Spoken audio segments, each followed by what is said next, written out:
Magandang araw po, Sir Dan, at sa lahat ng inyong mga tagapakinig. Tawagin mo na lang po ako sa palayaw kong Abok. Tubong Kabisayaan po ako at yung kwentong ibabahagi ko sa inyo ngayon ay nangyari sa mismong lugar na aking kinalakihan. Tandang-tanda ko pa noong dekada 90. Nasa mga 16 na taong gulang ako noon at ng mga panahong ito ay nakatira pa nga kami sa isang liblib na baryong nasasakupan ng Leyte. Kung tutuusin, simple lang naman yung buhay. Pagsasaka sa bukid at pag-aani ng palay, yung pangunahing hanap buhay sa baryo. Sa mga katulad kong kabataan naman ay pangangahoy o pagraraha ang pinagkakabalahan tuwing umaga. Sa pagsapit naman ng gabi ay gasera lang yung nagsisilbing sandigan dahil wala pa kaming kuryente. Bata pa lang ako, lagi ko nang naririnig yung mga kwento-kwento tungkol sa mga aswang. Hindi na bago sa pandinig ko yung mga yon. Gawa ng liblib na baryo pa nga yung kinatitirikan namin noon at bukang bibig rin ng mga matatanda yung mga nilalang na yan kapag nais ng mga itong takutin kami. May kaunting takot man akong nararamdaman kapag napag-uusapan yung mga ganitong nilalang. Pero sa kabila nun, alam kong pangtakot lang po ito sa mga pasaway na gaya ko at hindi yun totoo. Yun ang aking paniniwala. Mula kasi pagkabata hanggang umidad na nga ako ng 16, wala naman akong nakita o naranasang kakaiba. Kung kaya kampante naman akong magpaikot-ikot sa mga kagubatan o bundok sa aming lugar. Kasama yung matalik kong kaibigang tawagin nating Marlo. Kahit paabutin nga kami ng gabi ay okay lang. Hanggang sa dumating nga po yung gabing hindi ko makakalimutan. Pauwi na ako noon mula sa Lamay sa kabilang barangay. Matapos ko nga pong makiramay sa isang kaanak naming namatay, mga 10 PM ay naisipan ko na rin po noon na umuwi na. Hindi kasi ako nakapagpaalam na doon ako magpapalipas ng gabi. Kaya naman para hindi nga mag-alala yung mga magulang ko at hindi ako makatikim ng palo, ay kailangan kong umuwi noon ng 10:00. Kasama ko noong nagtungo roon yung kaibigan ko at kababatang si Marlo. Pero dahil abala pa nga ito sa pakikipaglaro ng sugal at mukhang walang balak tumigil dahil paldong-paldo na po ito, ay napilitan na nga lang po akong mag-isang umuwi noon kahit sobrang dilim na nga ng paligid. Wala akong dalang pang ilaw sa daan noon. Habang naglalakad ako pa uwi ng gabing yon, ramdam ko yung lamig ng simoy ng hangin na nanunuot sa balat ko. Sobrang tahimik rin po na halos umalingaw-ngaw nga sa tenga ko ang tunog ng sikada at kuliglig. Ang daan pabalik sa bukana ng barangay na yon ay makipot at masukal.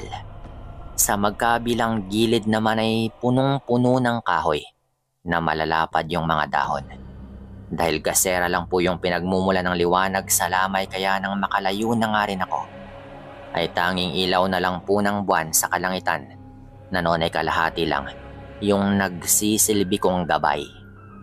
Mabigat yung pakiramdam ko noon habang tinatahak yung landas na yon. Yung tipong parang may nakatingin at nakasunod. Ganon po yung nararamdaman ko. Hindi ko alam kung imahinasyon ko lang ba talaga o dahil din sa mga kwento ng mga matatanda sa aming lugar. Pero dahil nakita kong kalahati pa lamang yung buwan sa kalangitan at ayon nga sa mga matatanday tuwing kabilugan ng buwan lumalabas yung mga aswang, ay medyo gumana naman po yung pakiramdam ko noon.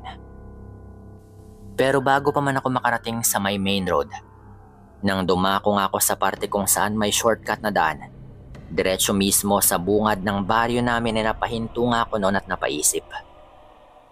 Tinanaw ko mula sa kinatatayuan ko ang madilim na daan na kung susumahin ko ay nasa mahigit 5 minutong lakaran lang yon at makakarating naman ako sa aming baryo.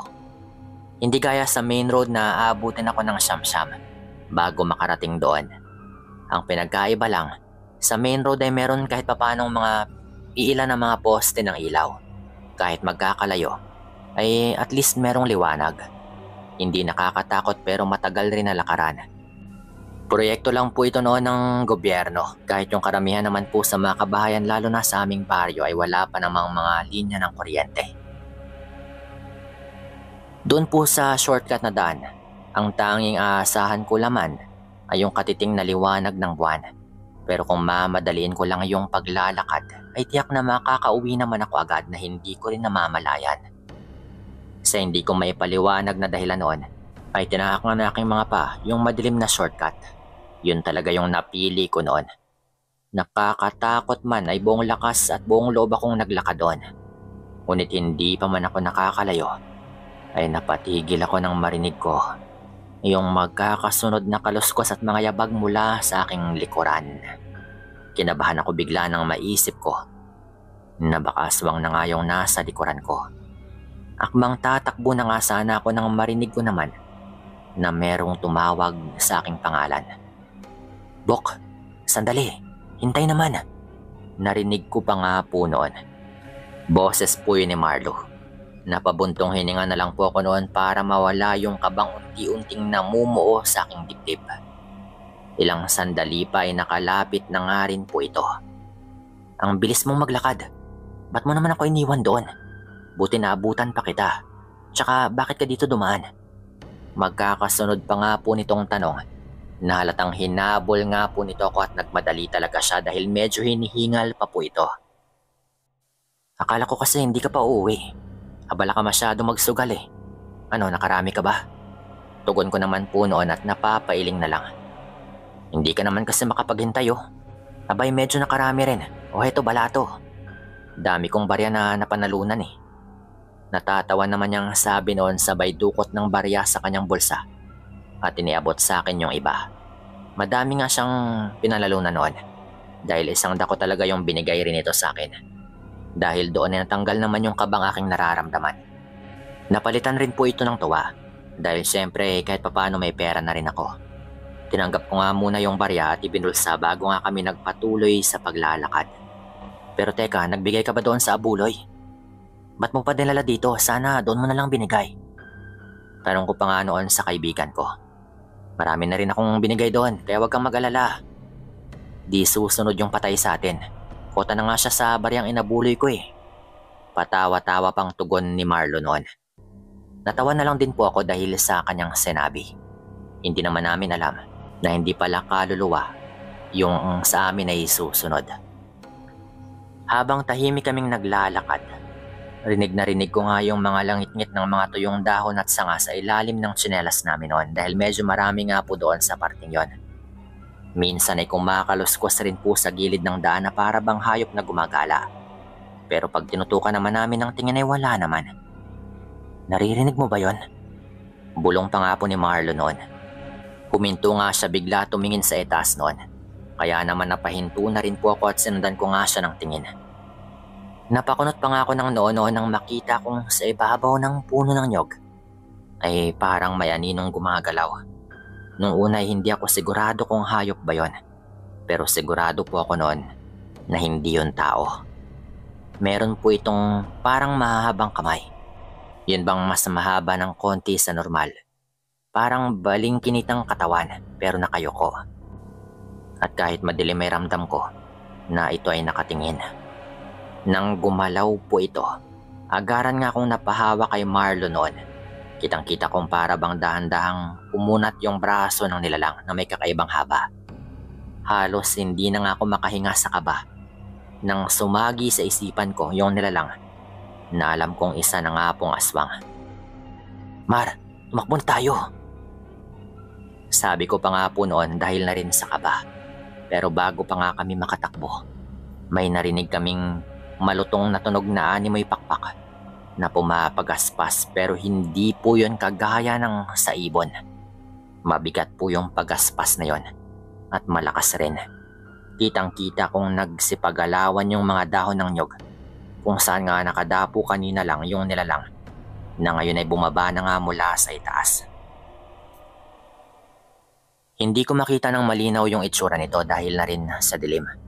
Pero kitang-kita ko yung maitim nitong balat at mahabang buhok na animoy basang-basa dahil dumidikit sa kanyang katawan. Idagdag pa nga yung mapupula niyang mga mata na nakatutok sa gawin namin ni Marlo.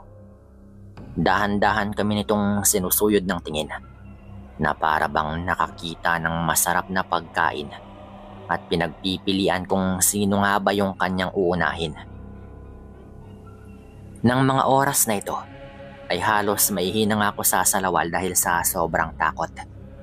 Nanunuot pa nga sa kalamnan ko yung kilabot mula sa nililikha nitong tunog na hindi ko rin maipaliwanag. Para bang pinaghalong ko anong hayop na parang sinasakal. Basta nakakapanindig balahibo talaga. "Bok! Takbo!" Sigaw pa nga ni Marlo noon sabay hila sa braso ko.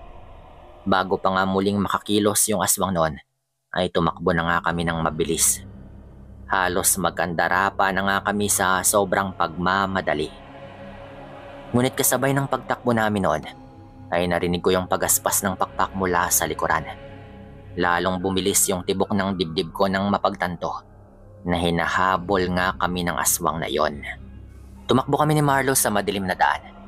Halos sabay nga yung ingay ng mga yabag namin at yung kabog ng aking dibdib. Ang hangin na pumapalo sa mukha ko ay hindi na malamig. Maalinsangan na po ito na may halong napakabaho at nabubulok na amoy. Sa takot nga ay hindi ko na alam kung saan kami dadaan. Basta't makalayo lang kami sa nilalang na yon. Pero kahit anong takbo namin ay rinig ko pa rin ang malalakas na pagaspas ng pakpak sa likuran. Hindi yun gaya ng ibon na magaan. Ang tunog ay parang higanting paniki na bumabayo sa hangin. Paminsan-minsan ay ramdam ko rin yung bigat ng hangin na dumadaan sa itaas namin noon, na para bang sinusubukan kami nitong dagitin. "Mar, bilis pa!" Sigaw ko nga nang maunahan ko na nga ito sa pagtakbo.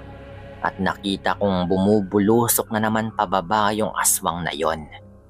Mabuti na lang at sa kasamaang palad ay nadapa yung kaibigan ko kung kaya't nang subukan siyang dagitin ng nilalang ay saktong hindi po siya nito naabot. Bumuelta po ulit pa itaas yung nilalang na yon na para bang kumukuha ng lakas para mangdagit ulit. Nagsisigaw na nga po ko noon para humingi ng tulong at hinata ko na rin patakbo si Marlo. Pero kahit anong sigaw at paghingi namin ng tulong ay tila ba walang nakakarinig. "Huwag ka nang magsayang pa ng lakas na sumigaw. Walang makakarinig. Takbo na!" Bulalas pa nga ni Marlo at nagpatiyo na naman sa pagtakbo. Sa tanang buhay ko, yun na po yata yung pinakamahabang gabi na aking naranasan. Dahil kahit na anong bilis ng aming pagtakbo, ay para bang hindi kami lumalayo sa lugar na yon. Lagpas na nga ng ilang minuto pero hindi pa rin kami nakakaabot sa labasan ng shortcut. Parang umiikot-ikot lang po kami noon. Hanggang sa maalala ko nga yung mga baryang ibinigay sa akin ni Marlo. Wala na akong ibang maisip noon kundi yung batuhin nga ng barya yung nilalang. Dahil wala rin naman kaming ibang panglaban. Maski nga yung pangilaw sa daan ay wala rin kami. Mabilis kong dinukot yung mga barya noon sa bulsa. Mabuti na lamang at hindi po yun nagkandalaglag. Sinabihan ko na rin si Marlo na kailangan naming gumawa ng paraan para tigilan nga kami ng aswang na ito. Dahil kung hindi, baka hindi na kami makauwi. Nagdadalawang isip man siyang ibato yung mga bariyang na panalunan niya mula sa pagsugal kanina sa may lamay, ay wala na nga siyang ibang nagawa. Nagmamadali nga niyang hinubad yung kanyang suot na damit at doon ay tinipon po namin yung barya naming dalawa.